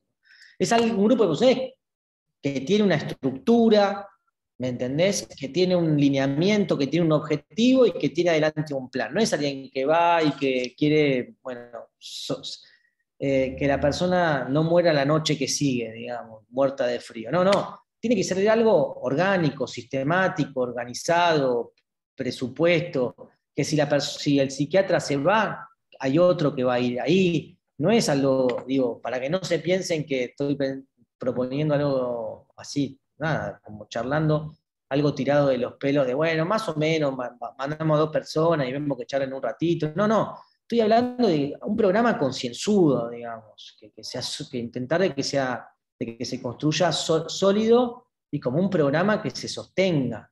En general, a nuestros países que vivimos como nadando siempre en la crisis, nos es muy difícil ver en programas sostenibles en el largo plazo. O sea, nos cuesta mucho como ponernos de acuerdo en que, bueno, el plan es este por los próximos 15 años y venga quien venga, el plan se va a seguir. Y se va a revisar cada 5 a ver cómo avanza. No, en general hay un plan de acá a lo que pensamos que va a pasar y después, bueno, nada, vamos, el que viene cambia todo, saca todo, pone a lo suyo, digo. Mi intención es, si podemos evadirnos de la coyuntura, que nos es muy difícil, y bueno, ver si quizás las soluciones provengan de algo que no tenemos, y de que ese algo lo tengamos que crear, y que ese algo sea algo distinto de lo que venimos haciendo, y tan novedoso de que nuestra imaginación no nos está permitiendo llegar a imaginarlo. Bueno, nada, es esto, ¿no? Es bueno buscar experiencias en otros lugares, ver qué cosas pudieron funcionar y por qué funcionaron, qué cosas no funcionaron y por qué no funcionaron, porque también es importante saber qué pusieron en marcha y por qué no funcionó. Eso es un poco, por lo menos como síntesis final de la reflexión, ¿no? Digamos. Como idea central, la intención de la clase de hoy, el objetivo era saber de que existen internaciones involuntarias, que existen salvaguardas, por qué son los fundamentos de cada salvaguarda, y después mostrarle esto que estábamos charlando recién, principalmente con Daniela y con Lorena, que son las tensiones que hay en la práctica sobre los nuevos modelos que proponen la voluntad, las preferencias y las consecuencias que describen muy bien que esto tiene si no hay un programa alternativo. Digo, el programa alternativo sería intervenir, ¿no? Entonces, hoy, no, voluntad y preferencias, que haga lo que quiera, ¿no? Y otro dice, bueno, no, voluntad y preferencias implica tener alternativas y mostrar alternativas e intervenir sobre eso. Ahí es un poco donde nos encontramos hoy. Quizás no es una clase donde uno se lleve mucho optimismo, pero bueno, si podemos entre todos pensar sobre estas cuestiones que, como ustedes ven algunos en la cotidianidad de su intervención, o algunos lo pueden ver en los medios y charlar con otros, se está instalando cada vez más en el debate público, ¿no? Bueno, no sé si alguien quiere comentar algo más. Si no, yo por mí terminamos.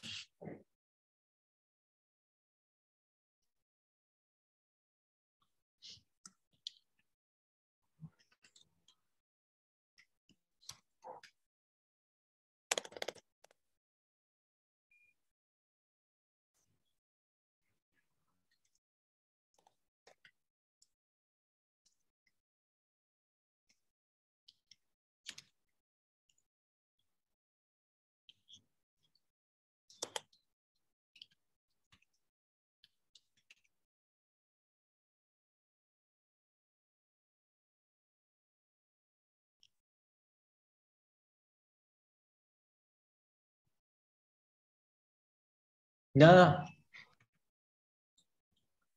Bueno,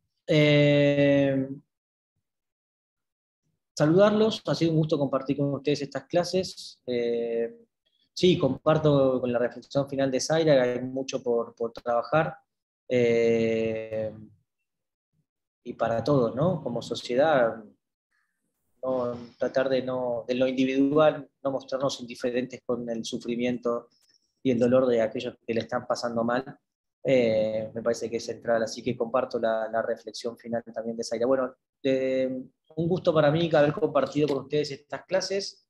Lo que necesiten pueden contactarse conmigo. Les deseo lo mejor para las clases que les quedan y ojalá que el curso les haya servido. Ha sido un curso que se ve desde el programa muy variado, con temáticas que son diferentes entre sí. Espero que puedan tomar cosas que les sirvan para reflexionar sobre su práctica y para cambiar eventualmente su abordaje también en las situaciones que les toca transitar. Nada más, les mando un saludo muy grande, espero que anden muy bien y si necesitan algo, nos puedo ayudar, no duden en comunicarse conmigo. Bueno, gracias Ezequiel por la clase. Muchas gracias. Gracias. Que anden muy bien. Gracias, Ezequiel. Gracias a ustedes. Fuerte abrazo.